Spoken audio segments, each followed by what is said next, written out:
You're locked into Inception Radio Network, Superior, Wisconsin.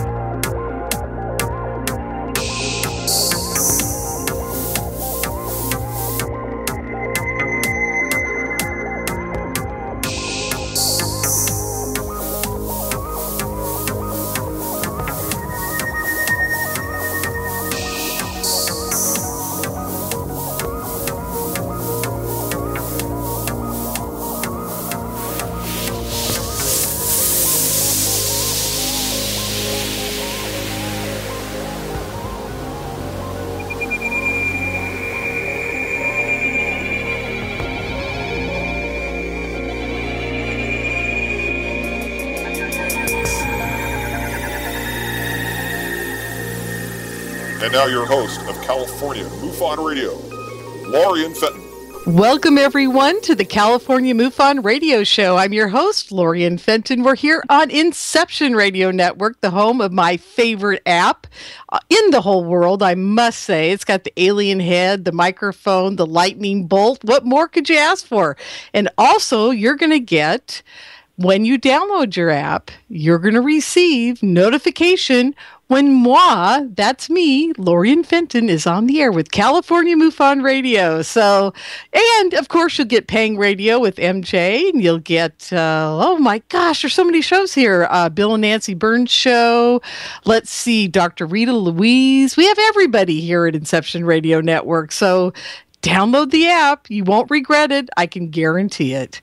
Okay, well, we have a great, I don't know how to say that it's a jam-packed show. It's not really jam-packed, but I have some really nice and wonderful and amazing people here on the show with me this evening. And my first guest for just a few minutes to help us get into the holiday spirit, because he's doing something wonderful, and I want him to tell you guys all about it, and that's Tom Danheiser from Coast to Coast Radio, George Norrie's right-hand guy. He's the guy you see at all the conferences who's kind of glued to George at the hip and takes him around and makes sure he gets where he's got to go and what he's got to do. How you doing, Tom? Ho, ho, ho. Are we in the spirit yet? I'm trying to be. I really am. I took a few minutes from producing tonight's show because I wanted to come on. Thank you for having me on. Thanks for inviting me. Absolutely. Tell me what's going on, Lorien. Well, not a whole lot is going on, but I do believe that you guys are running some kind of fundraiser or holiday event through Coast to Coast that you're wanting to tell people about here tonight on the show. Well, yeah. What we are doing is we produce something which we think is pretty unique.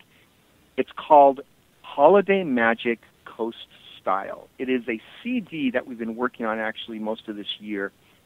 And it's, if you're ready for this, our guests on the show that sing or play an instrument. And we've had them do traditional Christmas songs. Oh, my God. And, yeah. And we produced the CD, and we're going to send partial proceeds from the sale of this to the veterans throughout the United States, the veterans charities, the hospitals, and so forth. And so it's a really great cause, and we're hoping that we can just get the word out. And I thank you so much for letting me come on tonight. Oh, you know, Tom, that is the most amazing idea. Now, I'm sure you came up with that idea, okay? I'm just going to put big quotes around it. It says, Tom came up with this idea. Tell us about who's on the CD or the DVD or whatever it is we got going here. I won't tell you everybody, but some of your favorites. And these are all people that have donated their time and their musical talents. And we have Lionel Fanthorpe, who's, of course, our great storyteller. We call him the greatest storyteller ever born. Joshua P. Warren. We have UFO Phil, which everybody knows. I'll tell you, if you can believe it, even Pat Boone, the very famous Pat Boone, let us use a song on this, and Billy Gibbons of ZZ Top, of the rock band. So, oh, cool. Folks, that really helped us out with this, and we're just hoping to get the word out. Oh, that's so amazing. I can't believe it. I'm going to have to run over. Now, how do people get that? They just go to Coast and it's prominently placed there? Yeah, it's available on Amazon.com, but if you go to coasttocoastam.com, there's a link right there. You just hit the little CD cover there. got 3 candles on the cover. You click that, and you go to it. And you know, I gotta tell you, I was producing the show one night, and I just thought to myself, what could we do to help somebody, to help some people? And I thought about our guests, and they're so gracious to always come on like they do. Sometimes in a day's notice, they come on the show when we call them. Oh, sure, yeah. And Christmas has always been one of my favorite times of the year. So we kind of put this together, and I got to tell you, I did not expect some of the talent that we got on this, and it's really just amazing, and it's a very worthwhile, good project. I'm very passionate about the vets of this country. I mean, you know, without those guys, we wouldn't be able to do this, what we're doing right now. Absolutely. So, you know, yep. We just ask that everybody take a minute, go to Amazon.com, or even easier, go to coasttocoastam.com, and just click on the picture of the Holiday Magic Coast Style CD, and just check it out. Cool. I'm really excited about this. I had no idea what it was. So this is the first time I've heard about it, and I'm just so excited. I'm going to run over there and get one right away. And do we know who the vets are, or what organizations of the veterans that are getting this? Is Danny and Brinkley's group getting some of this proceeds? Here's what we're going to do. After, you know, we spent, I'm talking several months trying to figure out what charity, you know, this to go to, because there's so many worthwhile veterans charities. So I thought to myself, instead of pin down one charity, let's try to help as many as we can across the U.S. So what we'll do, we're going to keep this on sale till approximately January 10, just for, you know, late Christmas stragglers and whatnot. Sure. After that, no more. It's done, and it's a collector's item. But we're going to keep it on Amazon till then. And then we're going to take, and we're going to just kind of distribute through different veterans hospitals and veterans organizations. We're going to look at our affiliate cities and just kind of go across a map, and as far as it'll go, you know, we'll spread it out. And oh, that's wonderful. I don't know if you've ever toured a veterans hospital, but you know, the veterans need help. They're the people that fight in the country, and they get home and they go to these hospitals and they just need help. So. Yeah, desperately. And you know, I haven't toured a vet's hospital recently. When I was a lot younger, I did things like that. I was actually a volunteer at a hospice and a few other places. But having said that, I have seriously looked at Danion's group, and I've been thinking about taking the training to do it. And he's offering one, I think, next summer that I'm looking into. And so hopefully I'll be able to do that. It's just, you know, do I have the time? I don't know. I can barely breathe these days, but I really do need to be giving something back. And Douglas Dietrich is even thinking about doing it too. Wouldn't that be interesting? That would be awesome. Well, I'll tell you, speaking of Danion, you know, this is a collection of traditional Christmas songs and poems, and Danion is on here, and he just does this spectacular poem called A Soldier's Night Before Christmas. Oh. And it is just, it's really something. And the other thing I wanted to say to you is track 16, You Will Cry. It's called... Oh, okay, well, I'm getting it. It's called The Christmas Puppy, and all I will say is you will cry. If you're human, you will cry. Oh my gosh. Oh, I can't wait to get it. Oh, I'm so excited. Okay, everyone, you've got to go to Coast to Coast and pick up a copy of this CD. And Tom, if this is a success this year, would you do it again next year? Yeah, we actually called this CD the 2014 edition, anticipating that we would do one next year. So, you know, January 10th is our date, and we'll check, but I think it will be a success because, you know what, anything that we can give to the vets is a success in my mind. Yes, absolutely.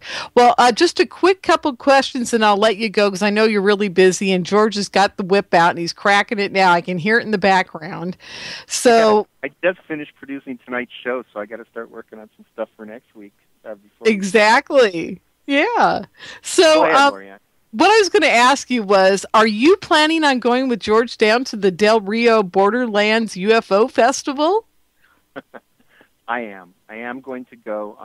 I don't know what to expect. We were talking about this the other night, and I guess this is a border town, so We need to do our homework on the town. But yeah, we're going to go, and I hear it's a really great festival. So we're looking forward to going out there and talking to some folks and doing a meet and greet and so forth. Wonderful. I'll be down there as well. I just found out yesterday that I'm going to be probably going. It's not for sure yet, but it looks very promising, and I will be doing live broadcasting for Inception Radio Network. So I'm going to beg you live on air if you and George would stop by the booth, or just you. I'm fine with that too. And you guys can just chat it up with me for a little bit. That would be fun. We're going to stop. We're going to bug you. We're going to talk about UFOs and other worldly planets and life outside Earth, which we most all know there is. I mean, I don't know anybody that really doesn't believe that.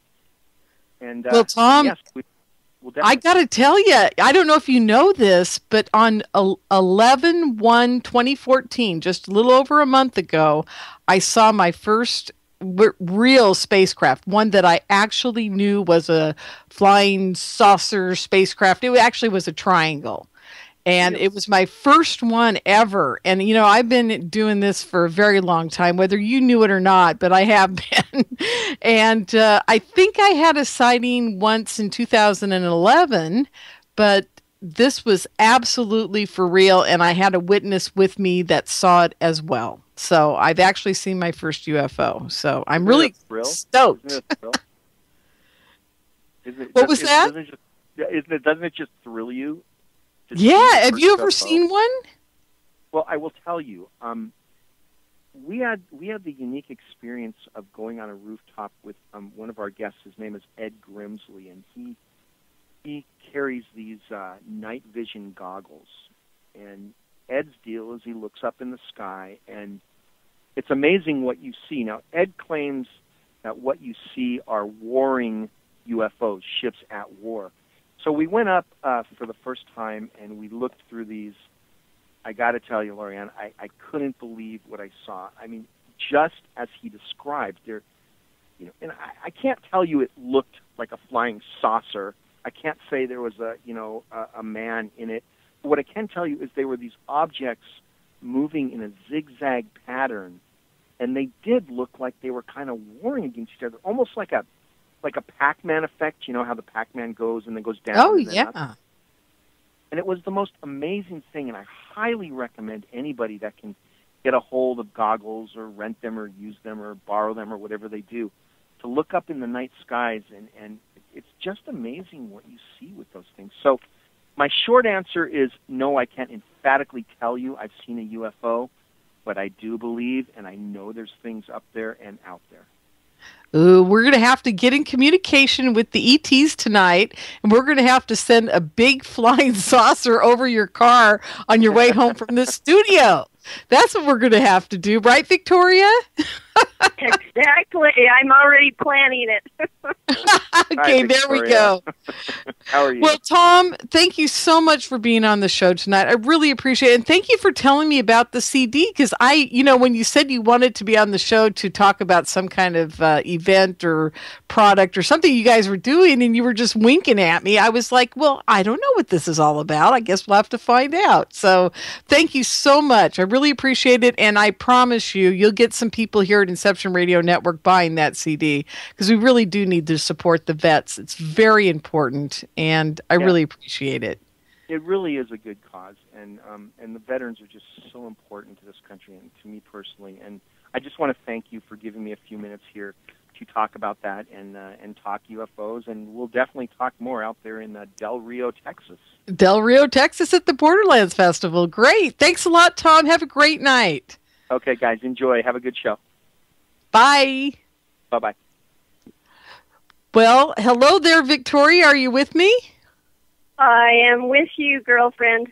Oh, great. I was going to do a big old MUFON report here, but you know what? It can wait a little bit. And it can wait till after our first break, because what I'd like to do tonight, I'm trying out a new headset. I'm having a little hard time. I was having a hard time hearing Tom, and things are working out okay with you. I wonder if I was just dropping out on him. But anyhow, what I'd like to do is I'd like you to tell people a little bit about yourself. Well, I go back into my email, And I'm going to try to find those pictures you sent me so I can get them off to MJ so he can get them in the chat room for you guys tonight. So I want everybody to see these pictures because they're just they're mind-boggling. That's for sure. And let me do that. So, Victoria, tell people, first of all, am I saying your last name correct? Is it Liljenquist? Yes, Liljenquist, the J silent. Great. Wonderful. Okay. So I got strike one is good. I'm ready to go on that. So now the next thing. I've sent you a lot of photographs, so you might even go a couple of days ago because there's okay. Orbs and then the mothership and oh my gosh. Okay. I'm going to start perusing my email here. So go ahead, Victoria. Tell people who you are, how this all started for you, what you're doing here. And I forgot to mention that Victoria is going to be a speaker at UFOCon 2014 this year, folks. So if you like what she's got to say, wait till you get to the conference and see what she's got to show you, too. She's got even more stuff she's going to bring to the conference. So this is going to be a lot of fun tonight. So go ahead, Victoria. Tell people who you are and what you're all about at this point.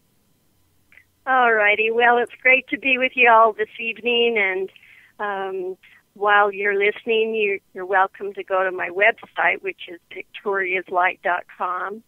And there are some amazing photographs in the film gallery, and the live video YouTubes are really stunning also. I think you'll enjoy those. But my story actually began before I was born, and it was in 1947.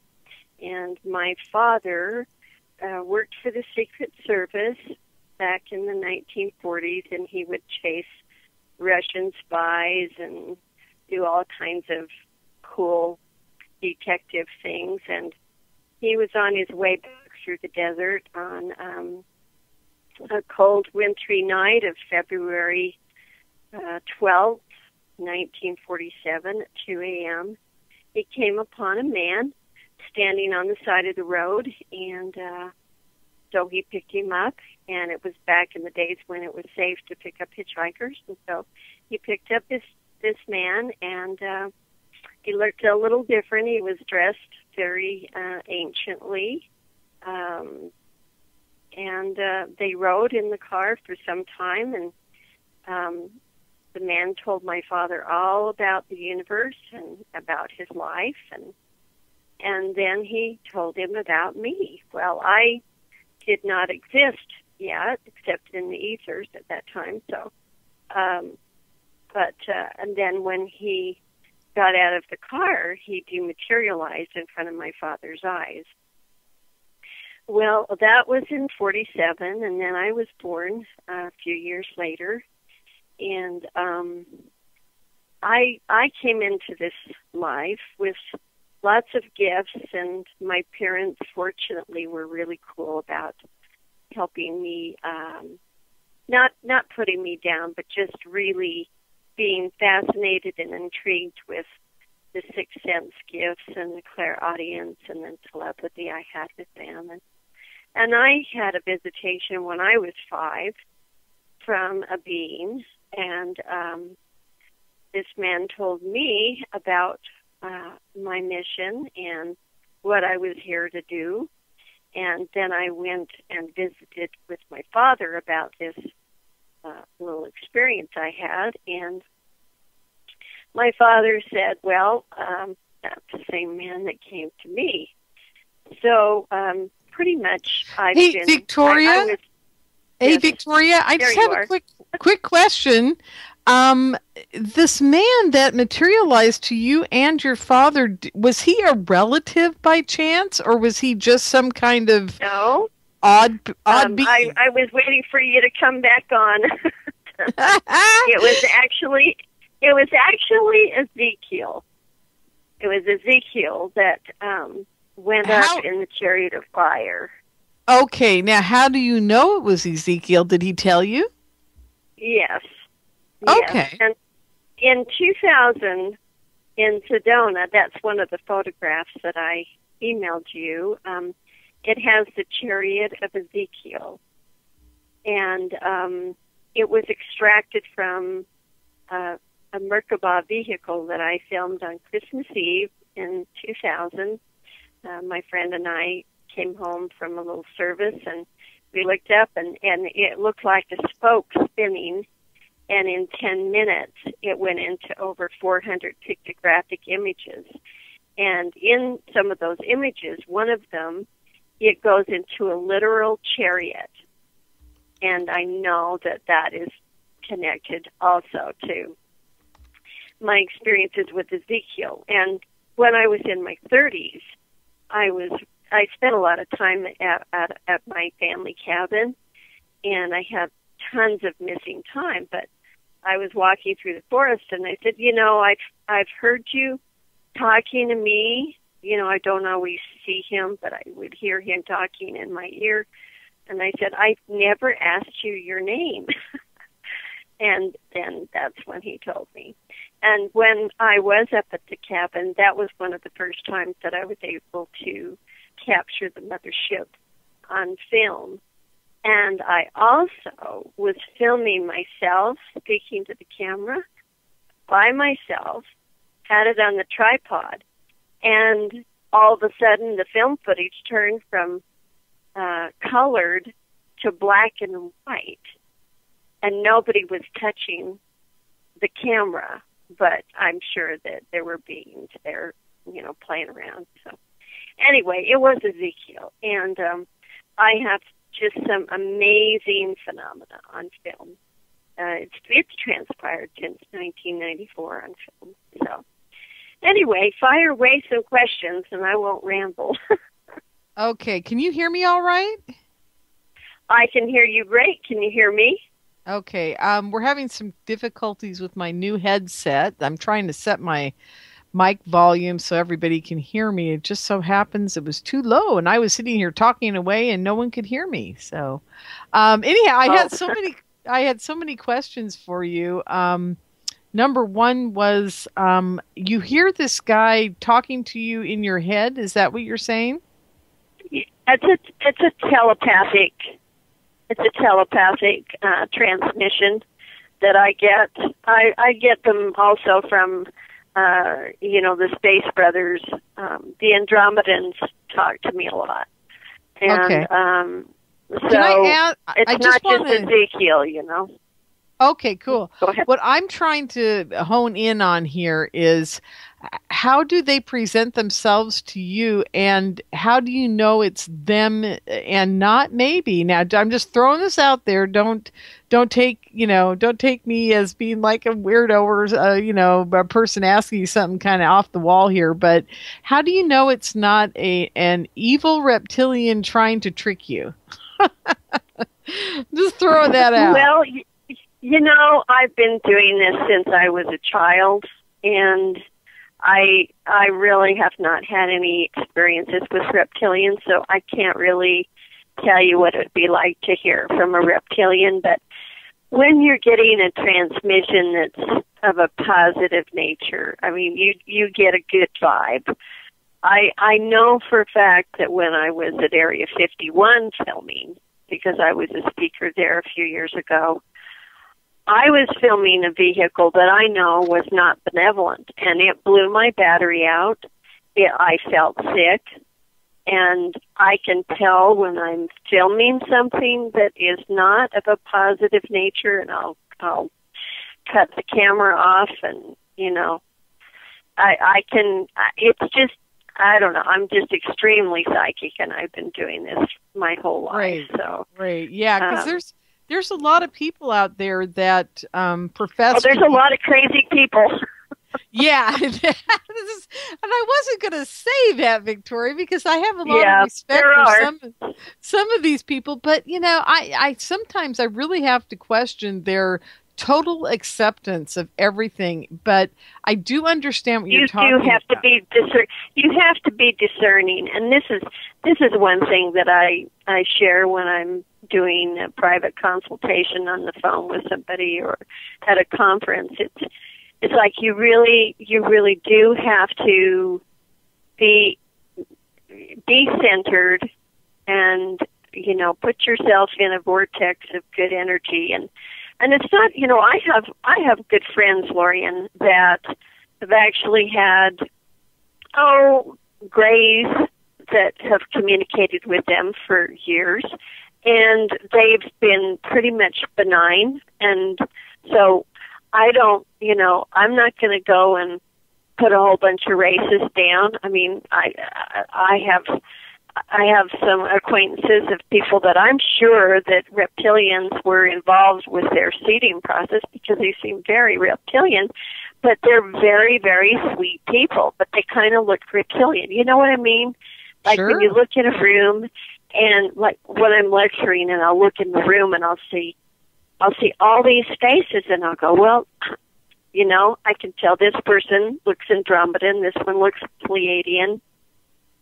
And I do see some that look like they might be connected to some of the races that are not my favorite. I don't deal with them, and so I don't like to talk bad about anybody. I just do my thing. That. Yeah, I'm not into judgment of anybody because, somebody might have some amazing transmission that comes from a race that I don't necessarily resonate with, but I'm a very high vibrational being, and I am spiritual, but I'm very, I am nuts and bolts. I mean, I understand that through the way I have been on this journey, I have done trial and error, and I constantly scrutinize, like when I'll film something or I'm out with a group, and I just, I try to stay very discerning, and I really try to fill it out before I say, well, yeah, it's this or that. But we have huge. And I always bring that up, Victoria, because, you get to a point where you got to be careful because there's so many people out there that want to be like on my radio show or they want to talk to me about this stuff. And I go, well, how do you know these guys aren't actually out to get you, and they'll profess absolute love and acceptance of somebody who is doing very bad harm to them. And I just go, what is that all about? So I thought I'd ask you, what you were hearing, only because it sounded very intriguing as to how you're discerning that. And I absolutely know how you are, because you said you're very psychic. And one of the things about psychics is that we can tell whether a person, let alone an alien, has got a bad vibe to them. I mean, we just walk in a room and we're overwhelmed, And it's just a knowing, you feel it, you know it, and you're just like, all my hackles go up when I'm in a room and there's somebody there that's just pure evil, and they don't have to be alien. Even my grandmother and all of her friends when I was a child, I mean, they had a great time asking me questions about the universe. They were going, this is really cool. This little kid is just full of information, So that's awesome. I think, when you're a child, you are innocent and you're in that pure vibe. And so, I just came upon it naturally. In fact, a lot of people said, well, how did you learn to do this? And I felt kind of guilty because it all just came to me. And I flowed with it, and I think that a lot of folks, when they do see some of the phenomena that I get on film, which is, some of it is just, it's other dimensional things. It's you can see the portal windows in my bedroom. Wow! So you think you're in your bed, but you're not. You're actually in a hologram. Can you hear me? Okay. Yeah, Victoria, I can. Can you hear me? Okay, great. I think we got a little lag there. Something's going on, but we need to take our first break. So we'll be right back, folks, with Victoria Liljenquist, and we'll be talking angels, aliens, and all kinds of things when we get back. So stay with us. You're locked into Inception Radio Network, Superior, Wisconsin. Don't have a computer? Is your internet connection down? Don't worry. Use your trusty cell phone or landline and call into our listen line at 401-283-6700 to listen to the Inception Radio Network 24/7.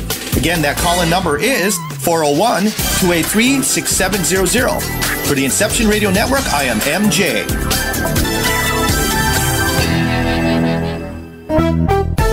Hi, Inception Radio Network listeners. This is Amanda. Just a reminder that Inception Radio Network is on Twitter. Follow us at I_R_N and keep up to date about who's on tonight, what interviews they'll be doing, who's guest spotting, what topics they'll be covering. Tweet to us, tweet about us, retweet topics to your friends, and most importantly, never miss a great show again. That's I_R_N.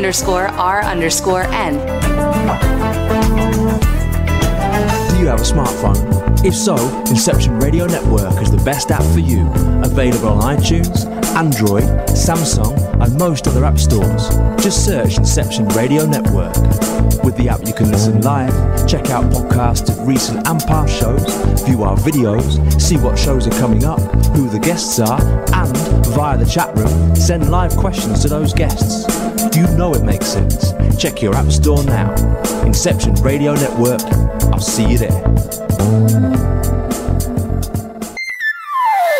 Hello, IRN listeners. This is MJ saying hello and sharing an awesome secret I discovered.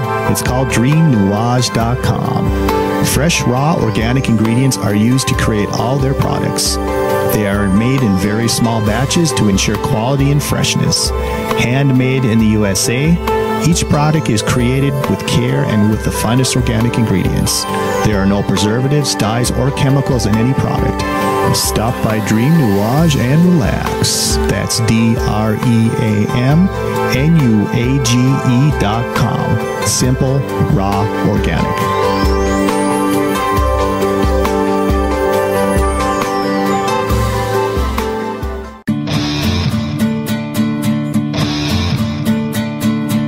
Hello, I'm Pat Usford, inviting you to tune in to Epic Voyages every Monday evening at 8 p.m. Central, 9 p.m. Eastern, right here on Inception Radio Network.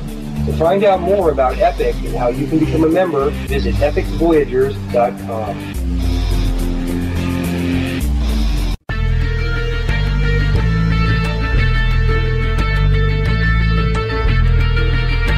EPIC is Extraordinary Phenomena Investigations Council, the forum for scholars, experts, and those fascinated by and involved in the study of ancient civilizations, conspiracies, cryptozoology, ETs, and UFOs, fringe science, the paranormal, and all manner of extraordinary phenomena. Please join EPIC as we examine the mysteries of the world and beyond on epicvoyagers.com. And for updates on the upcoming interactive video presentations, the latest news and discussion on the EPIC forum, as well as research, investigations, and membership opportunities. Epic Voyages program schedule is on the Inception Radio Network. Thank you for joining us.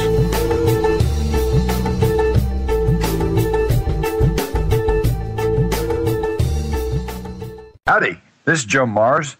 I'm inviting you to tune in to Epic Voyages, 8 p.m. Central, 9 p.m. Eastern, Monday nights, right here on Inception Radio Network. To find out more about Epic and how you can become a member, visit epicvoyagers.com. That's epicvoyagers.com. Hello, everyone. Lorien Fenton here, host of the California MUFON Radio Show, asking if you'd like special access to exclusive and amazing information about UFOs, the paranormal, and all things unexplained. If you're nodding yes, then join IRN's Insider Club. As an Insider Club member, you'll get an all-access pass to premier Inception Radio Network content for only $4.99 a month. This includes live UFO and paranormal conferences, live streaming UFO skywatches, exclusive IRN radio and TV productions, and of course, paying radio with MJ and Ken Storch. So don't wait any longer. Visit InceptionRadioNetwork.com and click on Member Login to join IRN's Insider Club and get your VIP access today. Welcome back, everyone, to the California MUFON Radio Show. I'm your host, Lorien Fenton. We're here on Inception Radio Network, and as you all know, it's my home of my most favorite app in the whole world, but it also has the Insiders Club. You guys got to really get to become a member of the Insiders Club. Please, please, please. It's so much fun. I'm going to be recording some specials there here pretty soon, and it's going to be very interesting what develops in the Insiders Club in the next year, because I'm trying to come up with all kinds of cool specials for it. And I know that a few of the other people here, the other hosts, are going to be doing some as well. So it's going to be quite interesting what you get at the Insiders Club. And that's $5 a month. Can't beat the price. It's 1 cup of coffee at, those places that are now GMO owned, I think, by Monsanto. That's what I just heard. Isn't that terrible? Oh my gosh. Everybody's selling out. So make your cup of coffee at home. Use organic filters, and save yourself some money and spend it on IRN. So there you go, folks.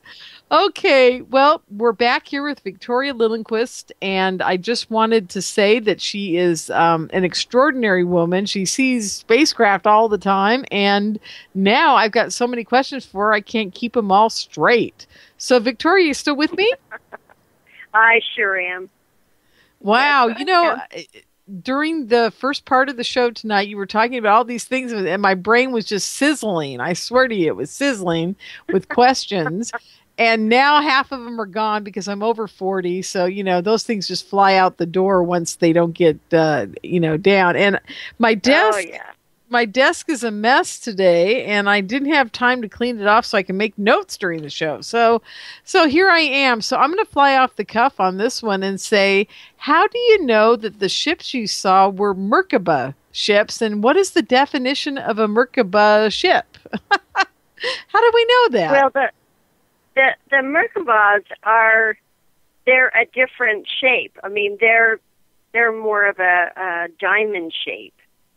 Okay. They're not your typical Billy Meyer spacecraft shape.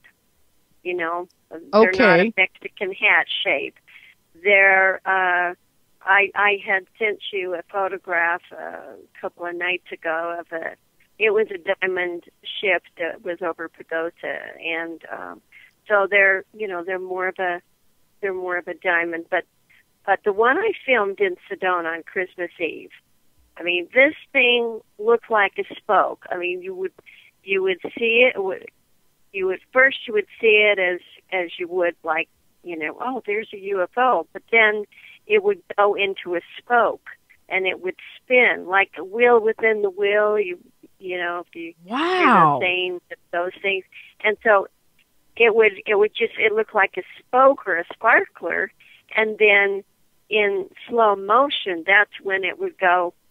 When I would still frame it, that's where I extracted over 400 pictographic images, and you'll see people, you'll see animals, you see them doing formations. It's like you're seeing people that are actually inside this Merkaba, and so that's a divine brilliant light. And the other thing is most people know who Drumbelow is, and he talks about having your own Merkaba. We can create that energy field around us, and our body is the Merkaba vehicle. Right. So, now, the minute we don't have to have the ship. The minute you said that you saw all kinds of things inside of it, my brain went instantly to you're basically tapping into an energy of another dimension. Would I be right on this? Exactly. And it's like these vehicles, I believe that the vehicles that many of them that I film are coming through wormholes. I mean, they're not your typical, they're just not the typical UFO. And, of course, they say that 80% of the UFOs that people see are governmental, versions of what they're doing. So I think that that's the unique beauty of what I've captured on film. Like I think you looked at the one video on my website that it had these glowing orbs that were playing around with each other, these two, and they dance off each other. And I've had people look at that, even people from Hollywood, that said, you know, we wouldn't have even been able to recreate that because you could see the blue tail energy, and it's some of the hottest footage on the internet. And it came to my house. I mean, I was going out to turn the porch light on, and there they were, just hovering by the tree. And and I almost felt like it reminded me of maybe there were a couple of children flying those things, because they were kind of playing off each other, and it's really quite beautiful. And so it's just a little bit different than your typical structural, although the Mexican had UFO in Rome that I filmed, that looks more of a structure like that. But right. Like, I know Serena's going to be on the program, and she talks about the organic UFOs, and a lot of film footage that I've gotten, you actually see this cellular energy that'll go into a diamond shape, and sometimes you even see a face inside that cellular energy that looks kind of like Kuan Yin. And that used to come to the house all the time on the lake where I lived. I'm in Colorado here. So anyway, there's just all kinds of things. But before when we had the break, I was just mentioning that the other thing that happens is I'm able to get portal dimensions on film. And one night, my dog, he's passed away now, but he was painting. He was seeing things in my bedroom in the dark. So I started shooting the camera in the dark. And I was actually able to get the portal windows of the ship on my bedroom wall.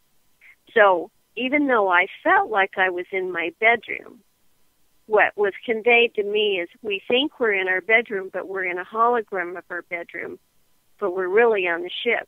And that's why a lot of us have these experiences at night when we're going back and forth. We're very busy. We might be worn out in the morning. You know how it feels. Oh, I do. You think you've been working all night. And you're going, wow, I must have been busy last night. And you'll talk to 5 people, and everybody will say, same thing happened to me last night. So I think we're all beaming around at night and having our little orientation meetings. And I agree with you. Exactly. It's very funny you said about being in the bedroom and the portal, because that's one of my not one of my great stories. I use one of my most scariest stories of that's going into my book. That was one of the first things that happened to me growing up, was that I saw the wall kind of melt away, and a circular portal opened up, and a woman came down this long hallway of light towards me from the wall, through the wall. And so I'm like going, whoa, okay, that's very bizarre. But so yeah, I've always wondered if we weren't just living in, as holograms, or, I don't know what's going on with this, but Victoria, I was out of my body. I was actually astral projecting because I was looking at my body laying on the bed. Yeah. So did they take me, see, I kind of got the double whammy on that one. Did they take me out of my body and then open the portal, or do they usually just open the portal and you're in your 3D body and it all goes, or they're just connecting to our atoms, is what I'm trying to say. I don't know how I'm trying to say this, but it just seemed like, do they have to pull you out of your body to get you to that place, or are you left here in 3D reality? Okay. This is how I feel. This is what I believe, is that as we are evolving in our consciousness, we are able to experience multi-dimensions simultaneously. A lot of us are doing that now. Absolutely. And we can do that when we're asleep. So, like, I'll give an example. My body will get so darn cold and just like I'm a frozen dinner. Like I'm not in my body. And if I'm at a friend's house and they're going, she's not in there. I mean, they can tell. And I'm out of my body, and then when I come back, it's like it's 110 degrees in Phoenix, and I'm wearing sweats.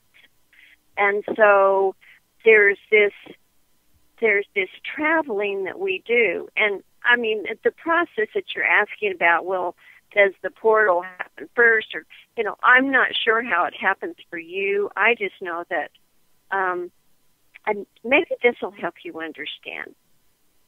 When you're walking around in your house and you lay something down, let's say you lay your cell phone down, and you walk in the other room, and then you come back and your cell phone is not there, and you look everywhere for it. Has that happened to you? Oh, that's been happening my whole life, and it's not cell phones, it's everything. Anything. Okay. Well, when that happens to me, and then I'll just get frantic, and I'll go running around trying to find what I couldn't find, and then all of a sudden I'll go back there, and there it is. Well, then you've been beaming in and out of your body while you're in a conscious state. You're consciously walking around, but you're experiencing this multidimensional experience. So, and this happens to everybody.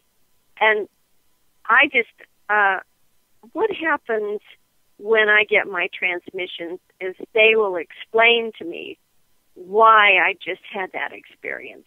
And so over the years, I've gained more understanding of how to help other people say, hey, you're not nuts. This is just, you're beaming back and forth into your body. And it's like sitting in a traffic jam. In 5 minutes of a traffic jam, you can be sitting there, you can be beaming back and forth. Or how many times, Lorien, have you been on the freeway and you have passed your exit? You've gone maybe 15, 20 minutes out of your way. Okay? I can't even, my whole life. And I am an amazing person when it comes to direction. I can find my way anywhere. Right. But I have, just the other day, I was heading out to Laughlin, Nevada, and I ended up in San Francisco because I spaced out where I was going. Suddenly I'm in San Francisco, and I go, wait a minute, I needed to turn off ages ago to go over to the East Bay. What am I doing? So I was completely gone. I was somewhere else for a very long time. That was a wild day. Well, that happens. That happens a lot. And when I've been out with the ships at night and I'm driving like in the mountains, and I'll see them kind of flying along the side of the road, and sometimes they'll throw the flaming basketball meteors in front of my car, and I'll pull off the side, and I'll think I'm there for 15 minutes, and it's 3 hours.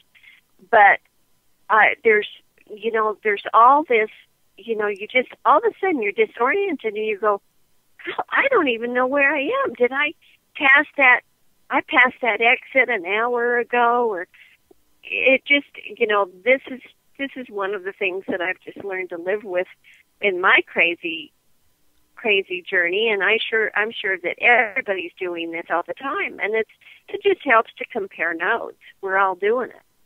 Well, it's interesting you just said compare notes, because I was sitting here. I'm going to be speaking at the Conscious Life Expo in Los Angeles in February, and I may be speaking at a few more conferences coming up in 2015. Myself as well. I mean, besides being a conference producer, I'm starting now to speak out about what's happened to me and what's going on in the world. And what I finally realized this morning, taking a shower, is that all I need to do is get up and tell people that they've got to go out and start spreading the word like apostles out there, because the problem we've had, I think, in the UFO community going on for quite some time is that we've had all these leaders and people kind of gather around them and they expect to get anointed or enlightened or be able to see UFOs after touching them, or I don't know what the deal is with all these kind of gurus that we've created in the UFO community. And what I realized in the shower was that, there's no more time for gurus. We don't have time for that. What we have time for is, if you're speaking at a conference, you almost have an obligation and a responsibility at this point to share everything that's happened to you and make sure that everybody in that room who has the same kind of experiences is able to feel safe enough to turn to the person behind them or sitting next to them or in front of them, just like in a church situation, and say, hey, I've had some really crazy experiences too. Do you want to hear about them, or talk to them during the breaks, or feel comfortable enough that they can actually at some point go out to their family, their friends, their coworkers, everybody around them, and not be afraid to tell them what is actually going on out there, because they would be absolutely shocked to find out that 5 out of 10 people sitting next to them in the cubicle are having the same kind of experiences but are petrified to even bring it up. And that's where we're at now. Yep. That's and it. I think I agree with you on this guru thing, because it's like people say, well, I'd probably never be able to do that. And I go, you're already doing it. You just need to start owning it. And, absolutely. And embracing the evolution. We are evolving so that we can go to our next evolutionary station.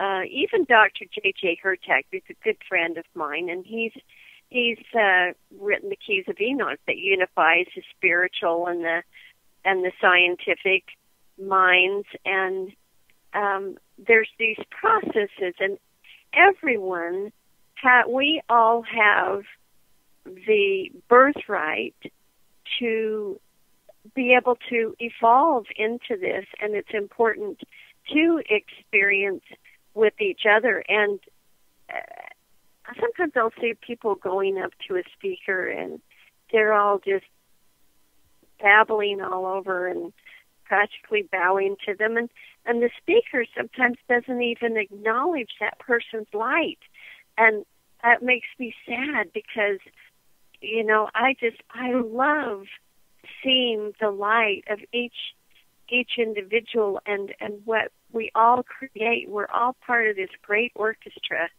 and we are creating a whole new paradigm, a new blueprint for humanity. And the children that are coming in that are just so magnificent, and they're teaching us, and so we learn from each other. And it is funny when, like, people come to, like, the movie that I put together, and it was sort of one of those things I just was guided to do. It wasn't like I thought, I'm going to become a big film producer or anything. It was just, I'm going to document my experiences. Well, people that came to the movie, they're going, oh, well, Lois, I didn't know you were into this. Well, Gladys, I didn't know you were into this. But it was so great because they all found each other in the audience of seeing the movie. Yeah. And I think that's the beauty of it. That's exactly what it should be. It's what's scaring me about the whole community these days is, I have to go to these conferences all the time because I'm promoting my conferences or recording or doing live broadcasts or whatever I'm doing. And I'm just absolutely mortified by the amount of, how do I even describe it? The amount of, I can't even describe it. It just feels to me like there's something really wrong at the conferences. And it's almost on a spiritual level, I think. I think it's the tone of how they set them. And I just think that there's something very bizarre going on right now. I don't know if this is... Do you feel, Lorien, that they're withholding the expansion of the energy and they're keeping it sort of walled off into a structure? Absolutely. You know what I feel like, Victoria? What I really wanted to say is that I feel like they're hiding something from me.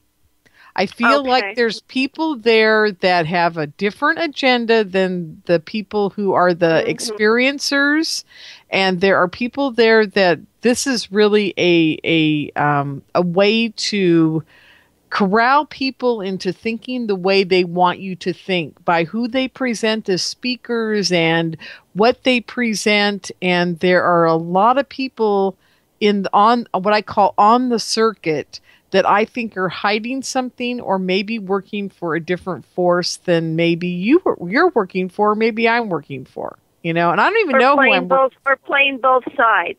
Both sides. Exactly. Yeah, exactly. And I got to tell you, Victoria, I don't know if you know this story, but I'm gonna tell you about it because this is a good time to share it, and I think my audience has probably heard it once already. I saw my first triangle spacecraft on 11/1/14, and I had made a very spiritual, conscious decision that I was quitting the whole UFO thing. I was going to stop. I was driving up to the event that day. It was our monthly MUFON meeting.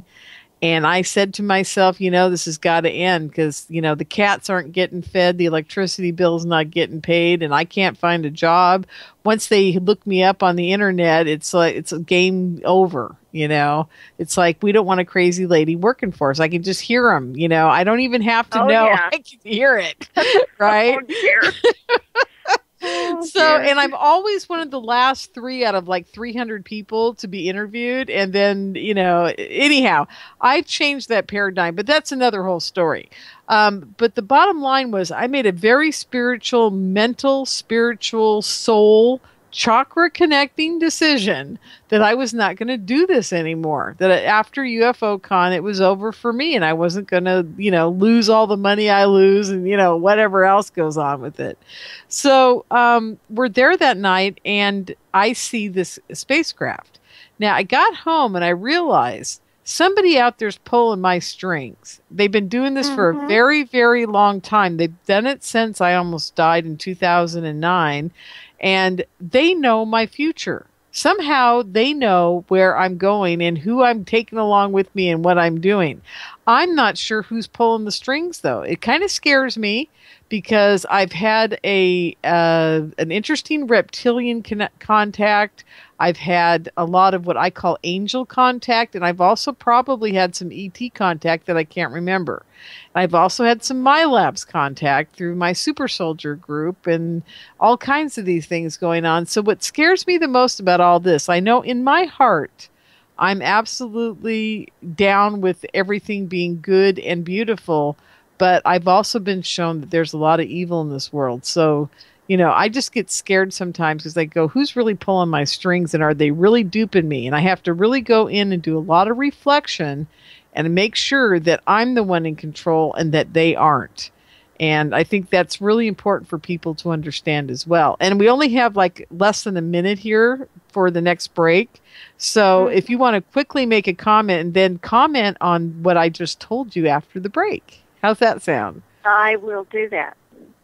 Very okay, good. Great. Okay, wonderful. So anyhow, it basically comes down to thank God I know who I am. That's one thing I can give all the angels, all the experiences, all the things that have happened to me my whole life, my predictions, my seeing the future, everything. Thank God it all happened to me. And thank God I've experienced some really amazingly horrific things as well.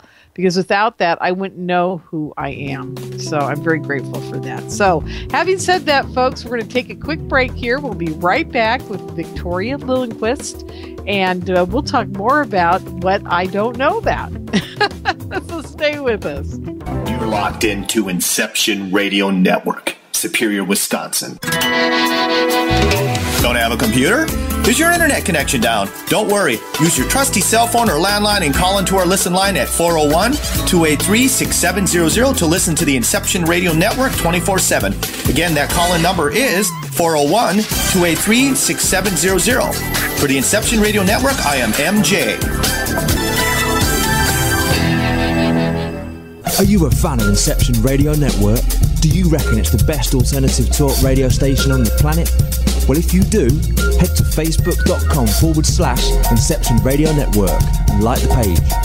Tell your friends, spread the word, and keep listening to the best.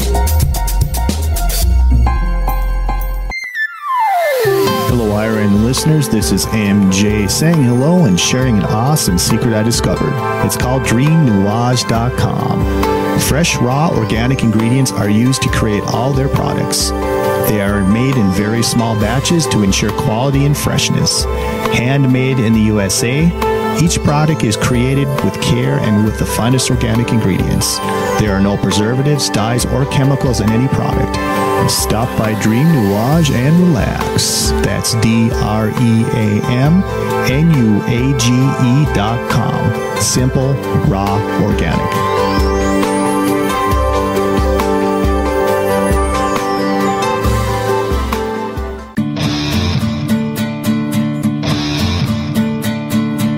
Hello, I'm Pat Usford, inviting you to tune in to Epic Voyages every Monday evening at 8 p.m. Central, 9 p.m. Eastern, right here on Inception Radio Network.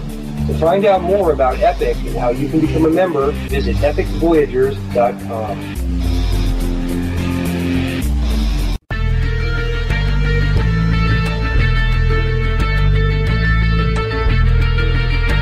EPIC is Extraordinary Phenomena Investigations Council, the forum for scholars, experts, and those fascinated by and involved in the study of ancient civilizations, conspiracies, cryptozoology, ETs, and UFOs, fringe science, the paranormal, and all manner of extraordinary phenomena.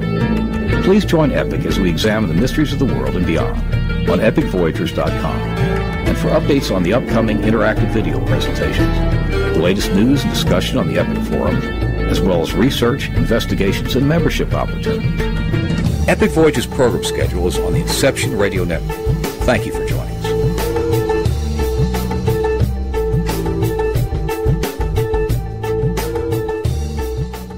Howdy, this is Joe Mars.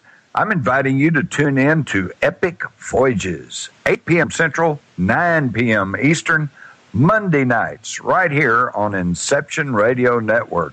To find out more about Epic and how you can become a member, visit epicvoyagers.com. That's epicvoyagers.com. Hello, everyone.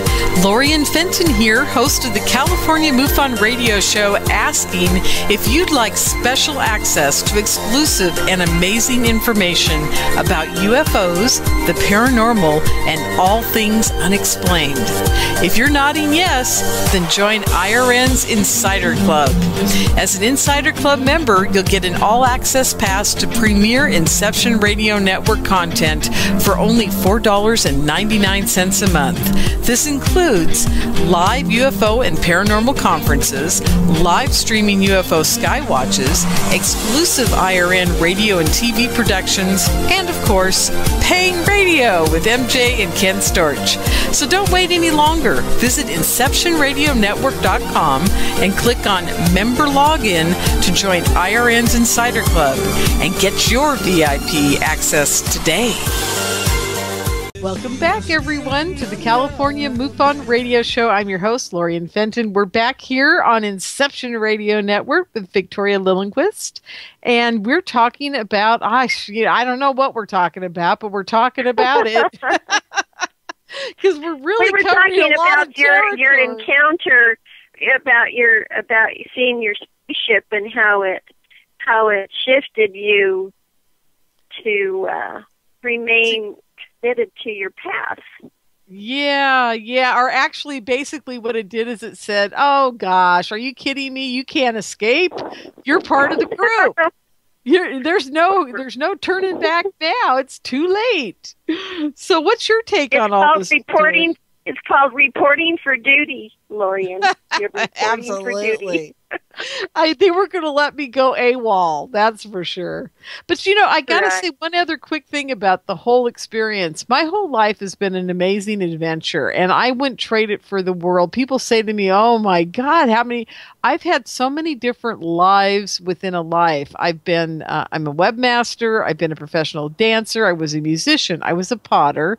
I've been an editor. I'm a bookkeeper. I'm a network administrator. If I wanted to be, if I went back to school again and got another certification, I could do it.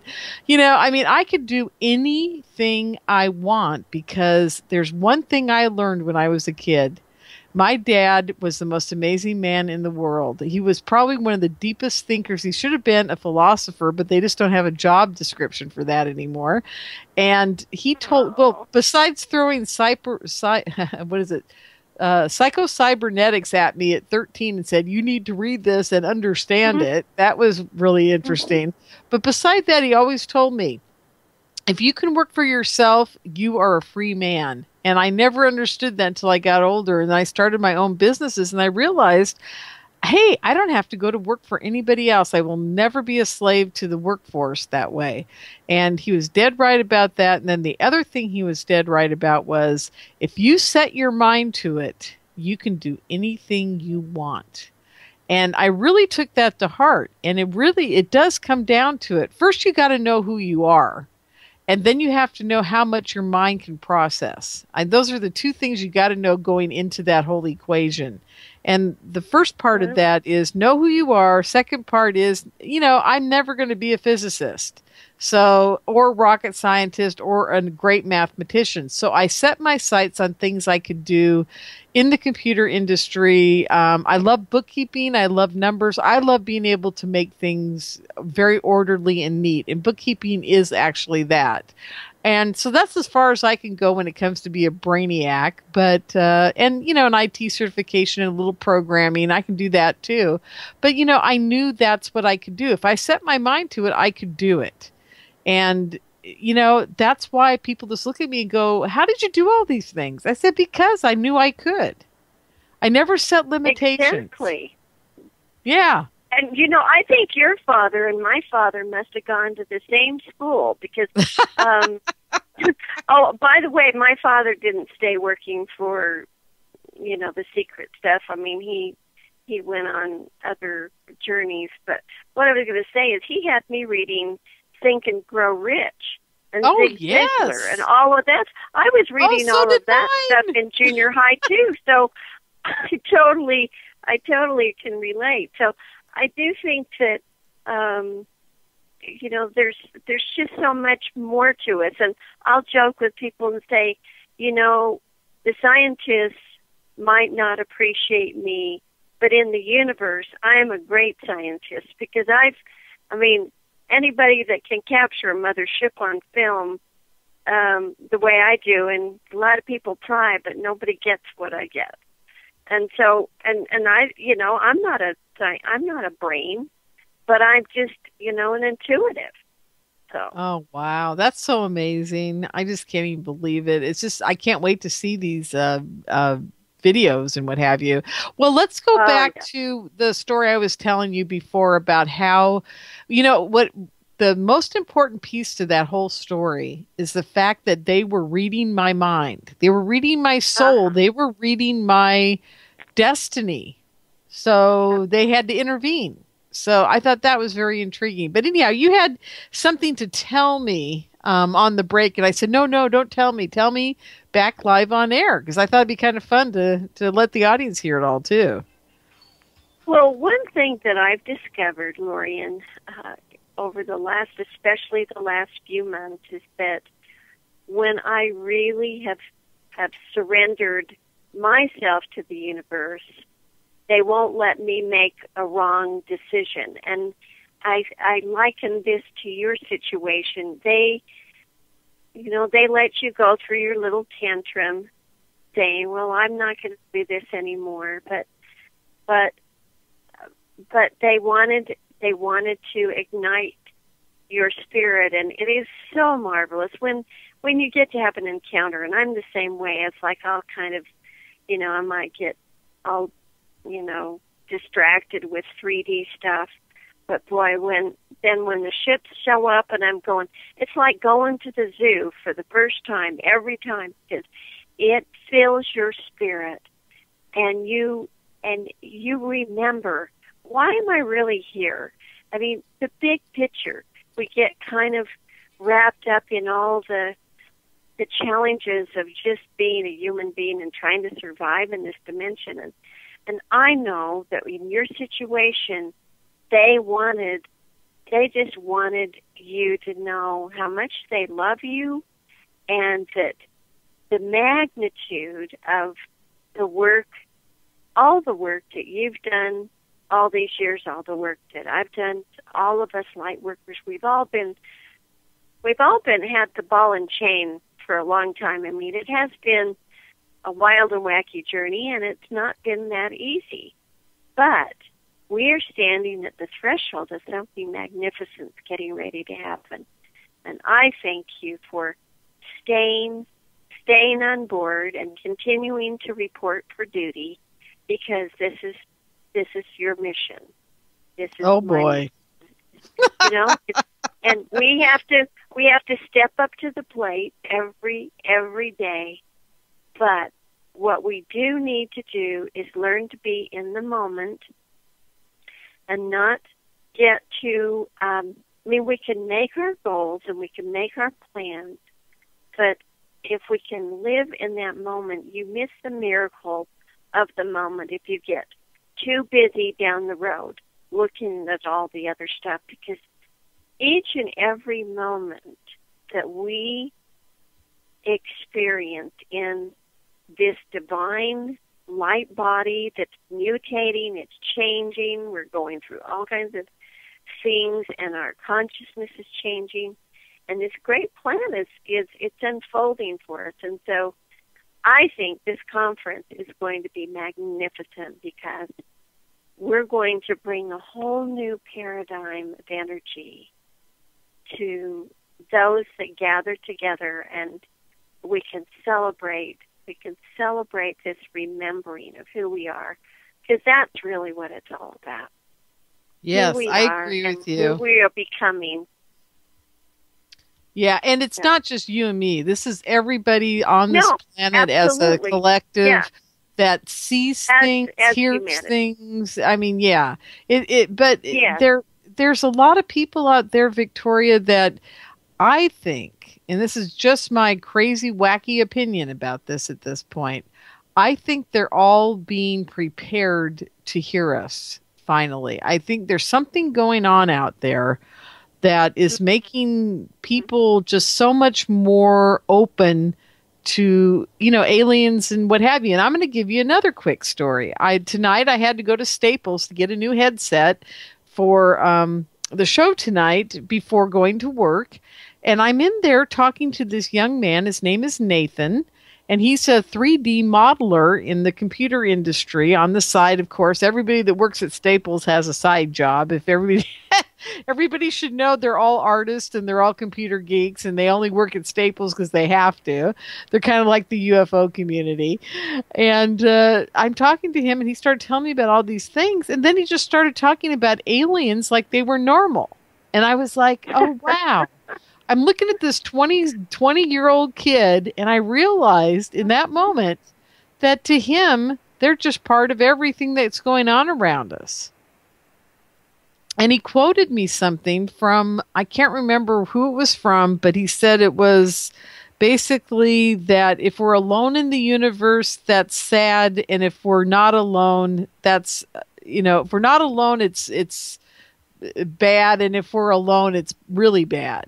Something to that effect, because, I don't know where he came up with that. It's something out of a science fiction book, but he just said it matter-of-factly, like, yeah, there's got to be aliens out there. I mean, we were talking about him doing some renderings of some aliens for my friend Douglas Dietrich, and he's like, oh, yeah, I can do that. He goes, I can even imagine what they'd look like. And he goes, I think that, there's other planets with life on it, and there's got to be. I'm just like, whoa, where did this all come from? I mean, this is like a totally different paradigm from like even 30 years ago. So. Oh, it's so wonderful just being around, the generation, the younger generations, they're such a breath of fresh air because they're just, they're so open and we're all seated. Some of us are first generation hybrid, some of us are second, third, fourth, but we're all here to remember why we're here, this grand experiment. And so how lovely for you to meet this young man and have him just off the cuff, nonchalant, just share his light and his insight like, it was no big deal, because we are moving into galactic society, and that's really what I'm going to address at the conference, is how we are, creating our galactic society. Yes, absolutely. And in 100 years, and this takes me back to one of my very first and still one of my most favorite science fiction books ever, Arthur C. Clarke's Childhood's End, where the spaceships park for 100 years over the cities and don't do anything, So they just become, the kids grow up with them there, and they're just part of everyday existence. And then they finally start showing themselves a little bit here and there, and then that takes another 100 years or whatever. I can't even remember the whole story now. But the bottom line to all this is, the more we get it out there that, maybe even only 50 years from now, the ETs themselves actually will start showing themselves on a more 3D reality. And they already have. They have. They walk among us. Yeah. Do you really think that? Because I've never seen one. I know it. Us. Oh, I know really? it. Well, I don't feel all here. I mean, they say if you were all here, you wouldn't be. If you were all there, you wouldn't be here. But I've met people in Peru that have come up to me. I know they were aliens. But they also recognized me because I do have a lot of different energies, and so it's kind of like we just clicked. But I knew, and they have a different accent. I mean, they're everywhere, and Major Robert Dean. I do. A glorious friend, and yeah. Over the years, and when we visited, when he met me, he said, "You're not from here, are you?" I go, "No, I'm not." But he would talk about, some of the beings that he met when he was doing his work in the 1960s and in shape and that, and I just think that. Really, there's people that are they're mingling with us. And so that went back to your word about disclosure. I mean, we were kind of talking about that on the break, and I just think, it's already out. I mean, there's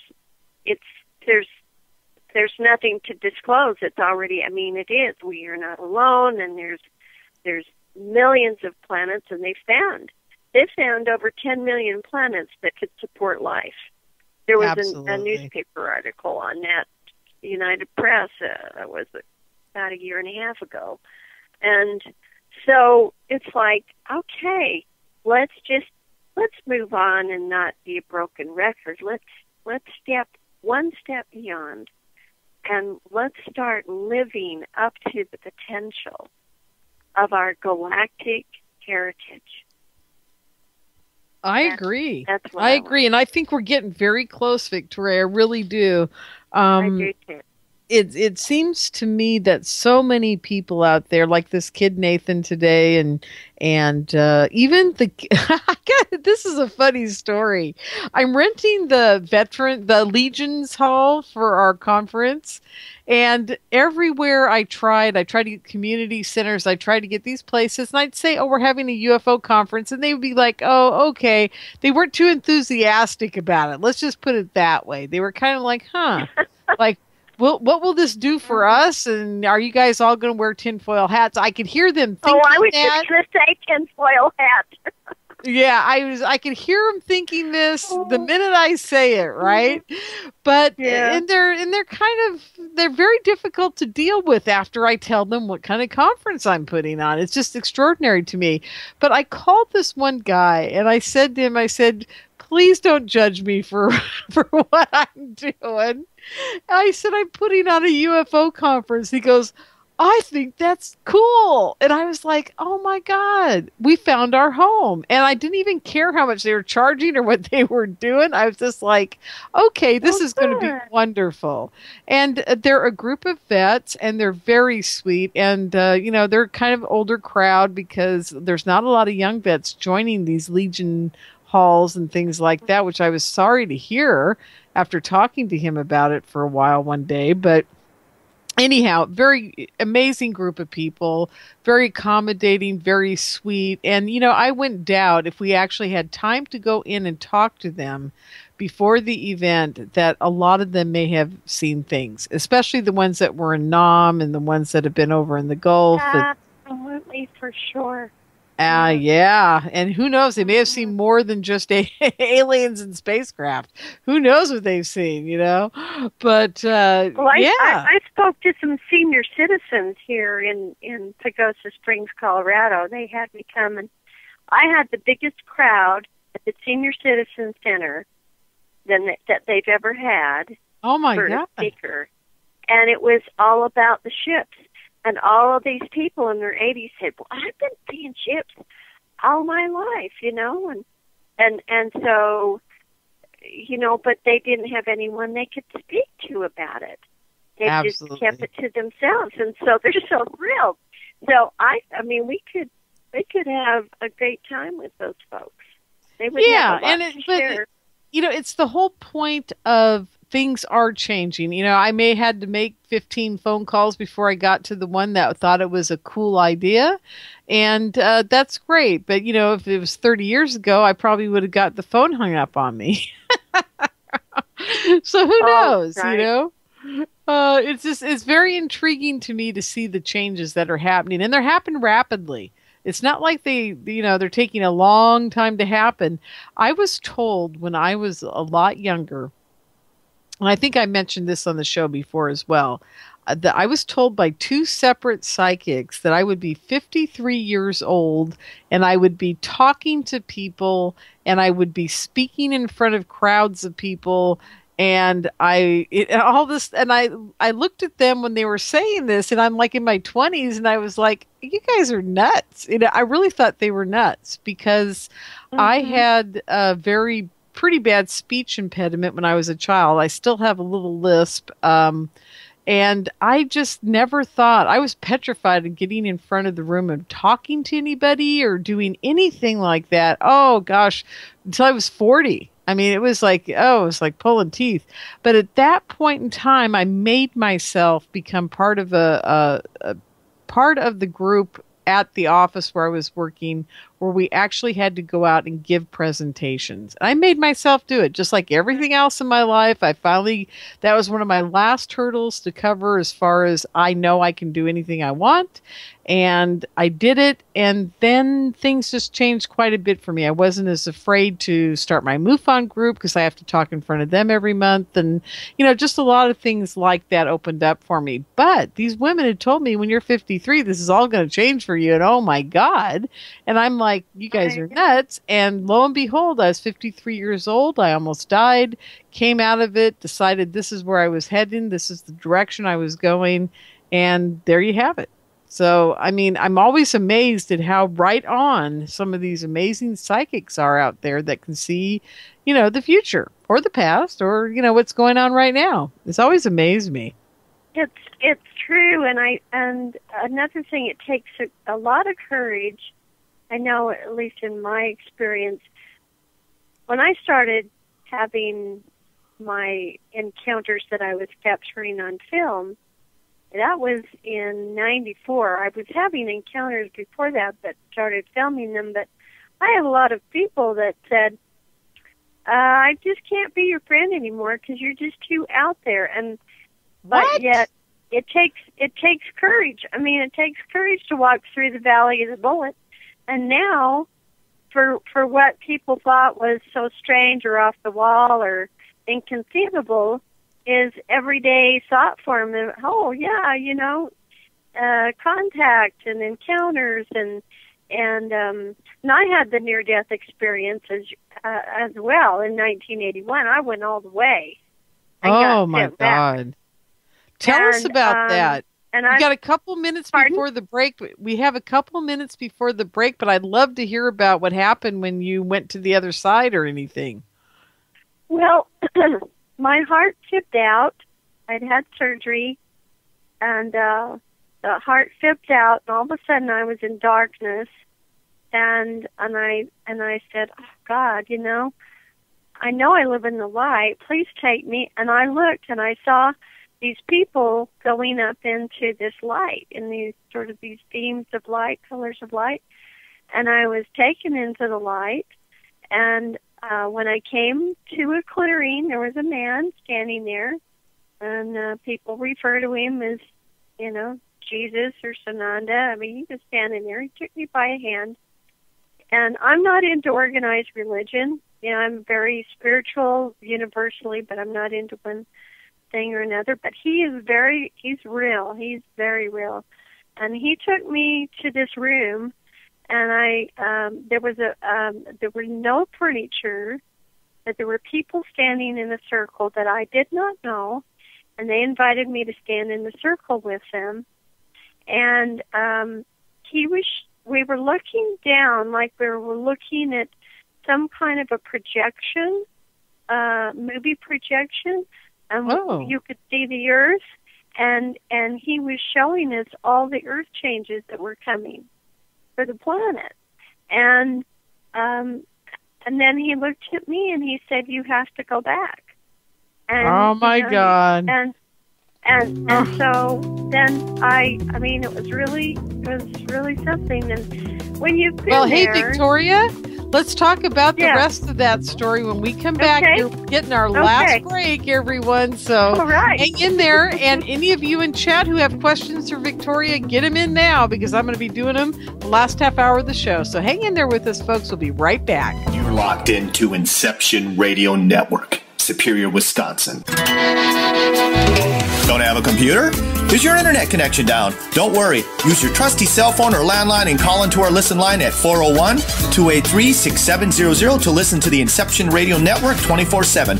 Again, that call-in number is 401-283-6700. For the Inception Radio Network, I am MJ.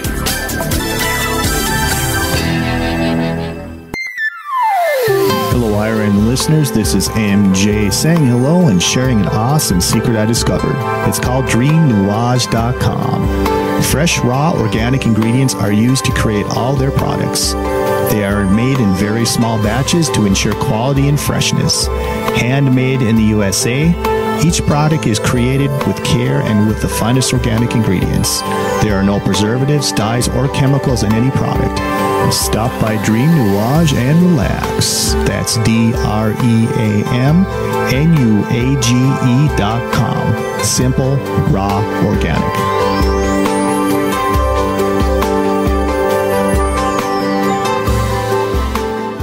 Do you have a smartphone? If so, Inception Radio Network is the best app for you. Available on iTunes, Android, Samsung, and most other app stores. Just search Inception Radio Network. With the app, you can listen live, check out podcasts of recent and past shows, view our videos, see what shows are coming up, who the guests are, and, via the chat room, send live questions to those guests. You know it makes sense. Check your app store now. Inception Radio Network. I'll see you there. Are you looking for a cure for boredom? Never worry. IRN's new interactive website introduces a number of ways to pass time while you listen to your favorite show.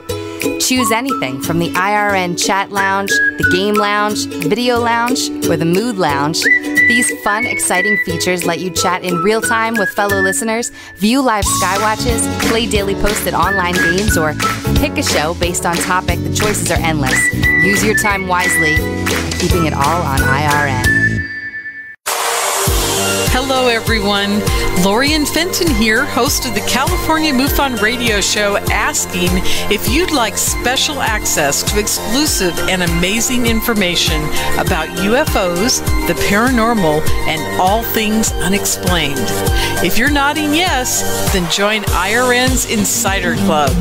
As an Insider Club member, you'll get an all-access pass to premier Inception Radio Network content for only $4.99 a month. This includes live UFO and paranormal conferences, live streaming UFO skywatches, exclusive IRN radio and TV productions, and of course, paying radio with MJ and Ken Storch. So don't wait any longer. Visit InceptionRadioNetwork.com and click on Member Login to join IRN's Insider Club and get your VIP access today.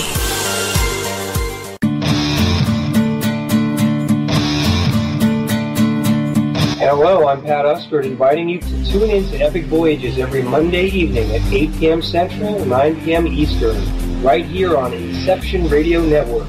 To find out more about Epic and how you can become a member, visit epicvoyagers.com.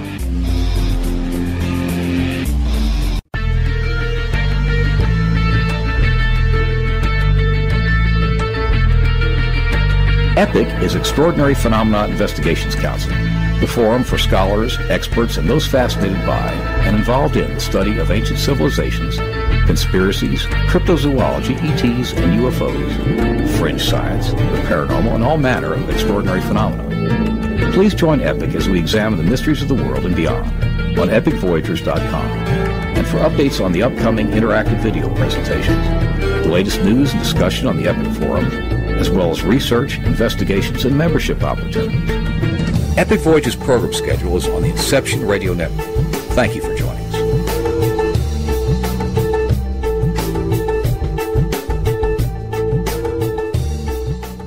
Howdy, this is Joe Mars. I'm inviting you to tune in to Epic Voyages, 8 p.m. Central, 9 p.m. Eastern, Monday nights, right here on Inception Radio Network.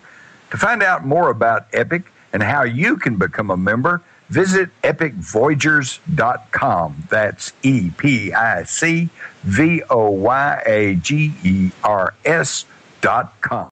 Welcome back, everyone, to the California MUFON Radio Show. I'm your host, Lorien Fenton, and I'm so quickly getting through this because I want to get Victoria back on right away to tell us more about her near-death experience and what came out of it all for her. And I know that what came out of mine was life-changing, and I want to hear the rest of what happened to her. So last she was sitting there being told she had to go back. What happened then, Victoria? Okay, so I did come back into my body, and one thing I've realized is once you've been to the other side, you don't sweat the small stuff, and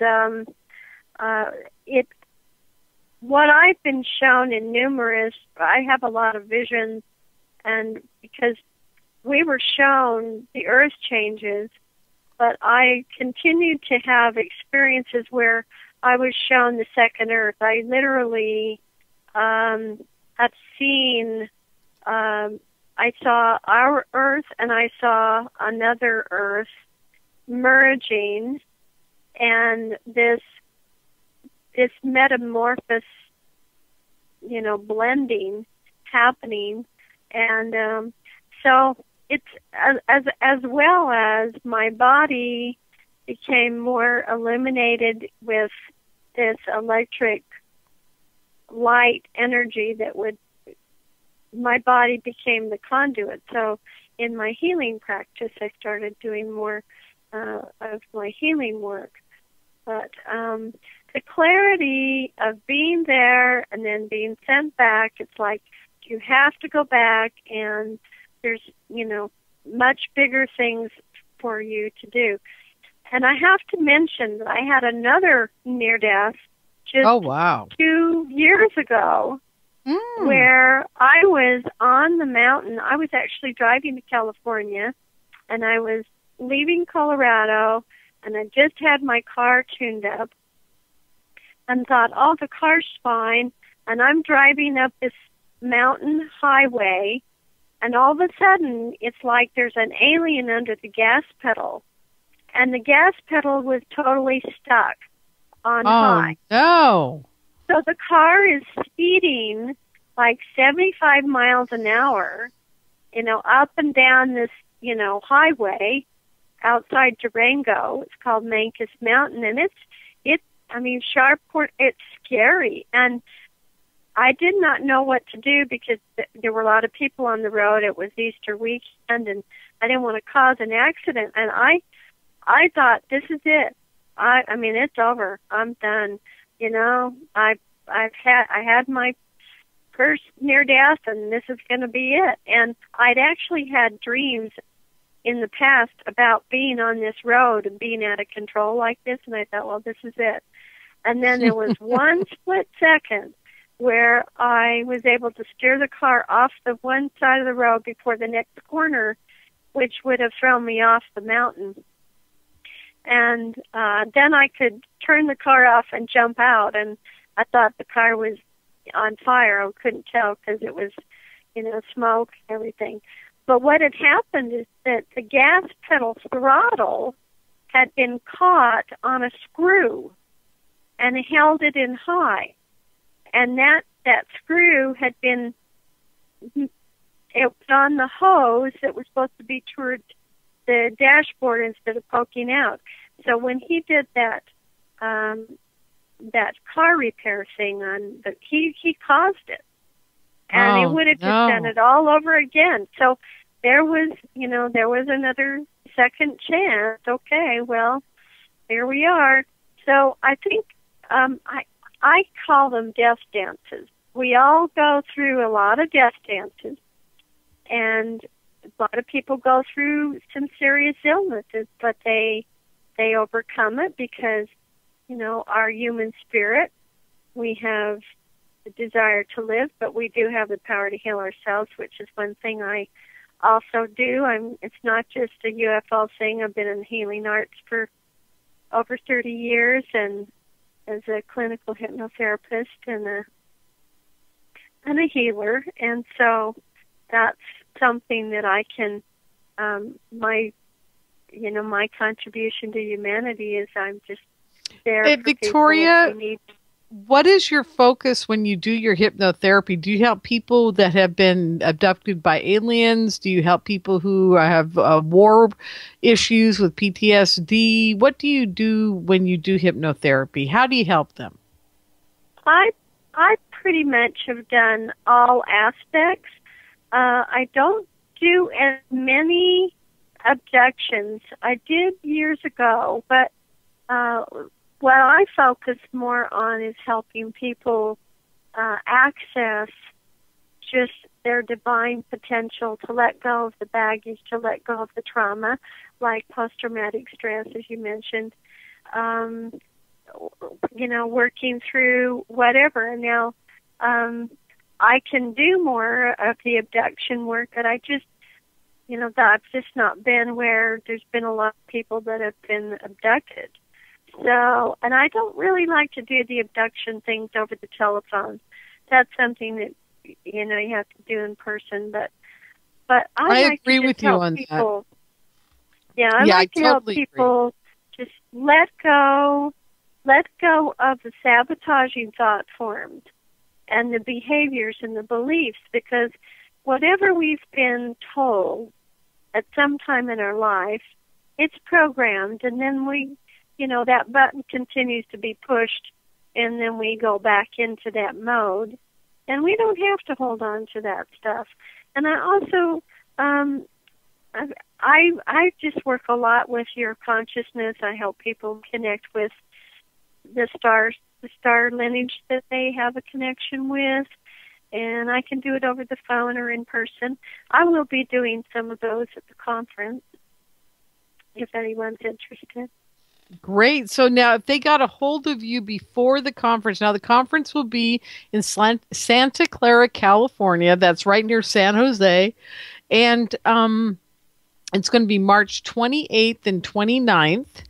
And so if they got a hold of you ahead of time through your website and called you, they could set up a time to actually meet with you in person to have a session here in the San Francisco Bay Area or Northern California, or wherever they're from, right? Exactly. Well, I'm going to come a little early, so I'll be in the area a little bit before the conference and after the conference. So, we'll just do whatever we can do for people, and they can contact me. My website is victoriaslight.com.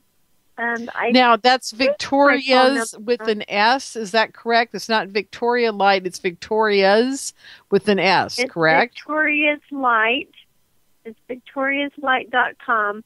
And that name came because my Merkaba started showing up on film above my head in sacred sites. So Jose Escamilla, you know Jose, don't you? Yeah. He discovered the rods. Well, that was his idea. He says, I think you should call your website Victoria's Light. So here it is, 20 years later. But so that's funny because VictoriasLight.com, if I had gone with what Stephen Bassett told me to call my radio show, you'd be talking to the California MUFON Radio Space Babe. Space Babe. The Space Babe. That's what he wanted me to call it. I'm like, I don't think so. I don't think MUFON's going to go for that, Stephen. Anyhow, it was very cute, and he was very funny when he came up with it, because there's actually two of us that were going to be on here. Actually, there's going to be more than two at the time. And so I think he called us the Space Babes, is what he called us. Oh, I like that. That's cute. Yeah, it was funny. So what do you do? Anyhow, I want to talk just a little bit more. We got some more time left here. I really want to dig a little deeper into the whole Merkaba thing. Now, you're saying that people can see the Merkaba above your head, or you can, or how does that work? And could I see my own Merkaba? Well, what happened for me is in 1994, I did some ceremonies up in Sedona on the mountain. I'd been told I was supposed to, from my telepathic transmissions, that I was supposed to go to Sedona to do this ceremony. Well, during those photographs, or during the ceremony, photographs were taken of me, and there's this diamond-shaped window. Well, it's not a lens flare. It's been studied. Jim Dilatoso studied it clear back in 1994 and says it's not lens flare. And, you can go on my website and you can see some of these things in the film gallery. But so this diamond-shaped window started appearing. Well, that's the same shape of the Merkaba that surrounds us. So as we continue to work in our energy field, we have this Merkaba energy around us.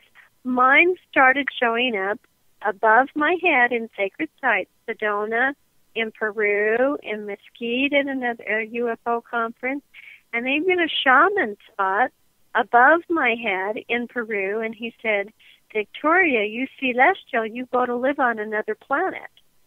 And he sent me a postcard with this diamond-shaped thing on it in Portuguese. I couldn't read the thing, but I saw the diamond. So, but what's happening now, Lorien, is that over the years, now it's not appearing above my head, but I'm inside it. So on different corners of the photograph, you'll see the blast of light that's on the corners.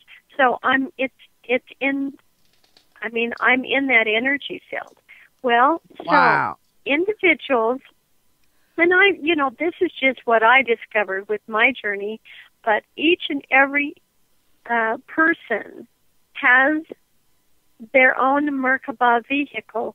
It is a divine violet light that is a transporter to take you back and forth between the dimensions.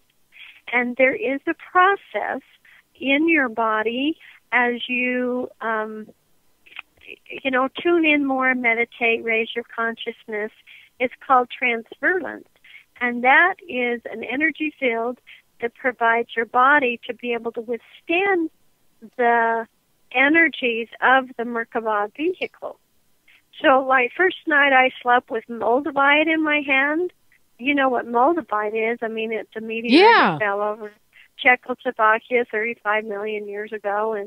And I slept with a piece of moldavite in my hand.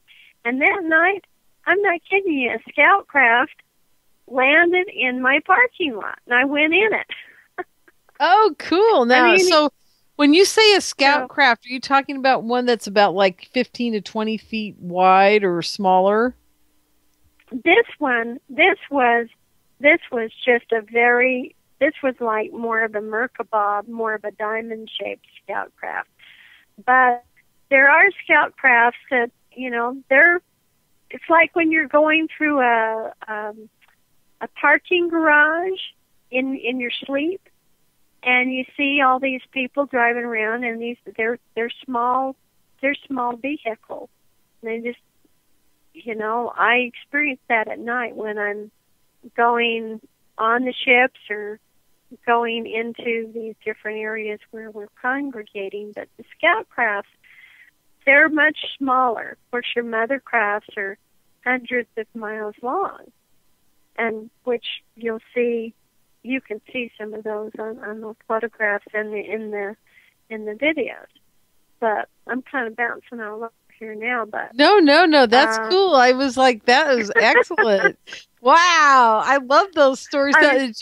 It parked in the parking lot at your house, or yeah.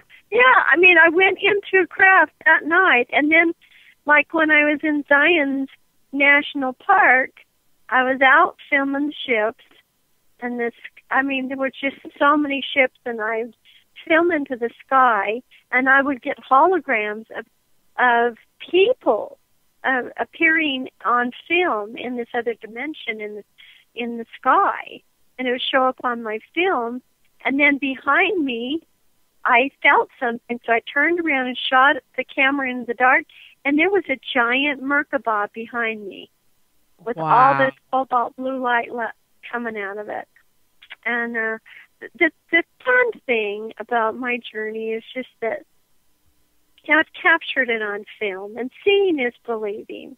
It's one thing to hear somebody say, well, I got this transmission or this channeling or whatever, but I've been fortunate because I have received some amazing phenomena on film. Numerous orbs that were together demonstrating to second Earth how we are moving into a second Earth energy, and just a lot of messages. And it's been a process, but I'm really grateful that they've given me the understanding to look at this footage and be able to discern what does this mean and how does it apply to us. And so those are the kinds of things that I like to share at the conference. Wow. Then people can look at their own life and say, hey, I've been getting that on film too, so what does that mean? It's cool. Well, let me ask you something. Do you know who Dorothy Isett is? The lady out of Vancouver, British Columbia, man. She said for years, and she's got them on film too, all of her ships have been showing up. And it's wild. Have you seen her stuff? I've seen her stuff, and people have been talking to us about each other for years, but we've never had the pleasure to meet in person. Oh, well, it's a funny... Yeah, it's really funny that you said that, because I know the guy who did all the research on her and has all the pictures and everything, and he's down in LA, and I contacted him right after he was on Coast to Coast talking about her for the very first time back in, must have been 2000 or 99 or something like that. And basically he said, Lorien, she doesn't ever want to meet with anybody, but I'll ask her. And he talked to her and she said, yeah, come on up. So I was like, okay. I never could make it up there. I thought I was going up to see an aunt. I have an aunt right in her neighborhood, as a matter of fact. And I never made it up there. So that didn't work out. But I'd be happy to get a hold of him again, and then we can go on a road trip sometime. How's that sound? Hey, I would love that.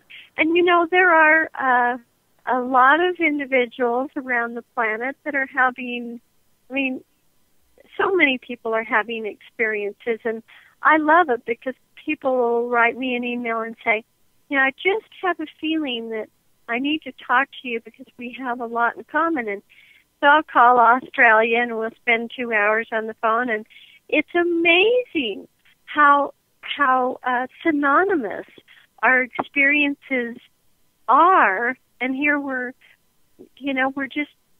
all finding each other. That's the glorious thing. That's what's so enriching about coming to these gatherings, these conferences, because it's not just that. It's the whole thing. The whole Art Bell phenomena has changed everything. Oh yeah.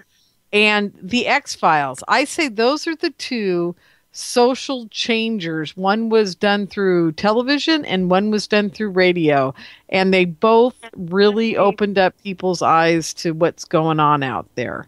And they really were a social a new paradigm for all of us to be able to find each other and it being okay. It's wonderful. I went on Art Bell on 11/11/2007. Oh, cool. And that's great.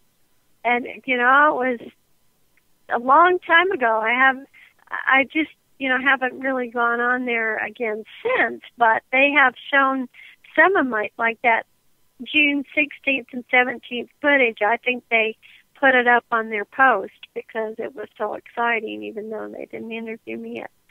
But it is the media, the work. God bless the souls of all the dedicated light workers that have. I just thank them for their service, and it's a grand celebration. It is. We're getting ready to kick this thing in the butt, Lorien. Yeah. Now, you were saying to me on the break that something about in the next 18 months, I got a lot of work ahead of me. Is that what I was hearing? Oh, dear. I had an astrologer. She's a wonderful astrologer. She writes for the Atlantis Rising. Julie cool. Moore. She's fabulous, and she lives here in Bogota. And she did a reading with me, and she was saying, this is not just you, Victoria, but it's all of us. She said, the next 18 months is the most powerful time of our entire life cycle. Really? Yeah. Cool. So does that mean I get a break when it's over? I think. And you probably get a raise and, Well, you know what I'm looking for? I've been putting this out to the universe, and it's something I very badly want to do. I want to have a community up in the Colfax area off of I-80 in Northern California. And if I can't have it there, my next best place is Petaluma, California. Is actually where I really want to have it. Nice. Yeah, and I'm putting it out there to the universe that when it's time to, kick the bucket on the whole UFO thing, that I can have my community there of all like-minded people. And you know who I really want to help out? What I want to do is I love the vets, don't get me wrong, and I could help them to, every day of my life for doing what they do. But I need to start helping the older people that have been in the UFO or conspiracy or patriot communities or what have you, whistleblowers, whatever, who have nowhere to go and no money, because most of these people are just thrown out like trash or killed. And I'm trying to do what I can to give people like Jordan Maxwell a home, Absolutely, yeah. Yeah, I mean, there's just so many of them, and they're brilliant, and they're amazing people, and they've had contact, and they're literally, if people only knew what kind of horrors these people have to do to just survive day to day. If they only knew. Well, because they're in the service of humanity. It's not about money. I mean, people will say to me, "Oh, well, how much do they pay you for all the TV shows you've been on, Victoria, and radio shows?" And I go, "Nothing. It's a service. We're in the service of humanity." And so I think that's a fabulous idea. And I have a friend that lives in Petaluma, and he's been begging me to go over there. So I'd love to go check that out. Oh, yeah, you got to come up here when we do the conference. That'd be fun. Mm-hmm. Yeah. Okay, folks. Well, Victoria, it has been a real pleasure having you on. I want to thank you so much for doing it. And she'll be at UFOCon 2015, March 28th and 29th. You can catch all of her interesting videos and all kinds of things at her website, victoriaslight.com. And also make an appointment with her. Get together with her when she's here in the Bay Area. If you're in Northern California, if you're in Oregon coming down for the conference, if you're from Timbuktu, I don't care where you're from, but get a hold of her and get to know her better and have her do some work with you. I think it'd be wonderful for all of you. So that's it for the show tonight, folks. Thank you for coming along on the ride, and we'll see you next week. Good night, everybody. Thank you, Lorien.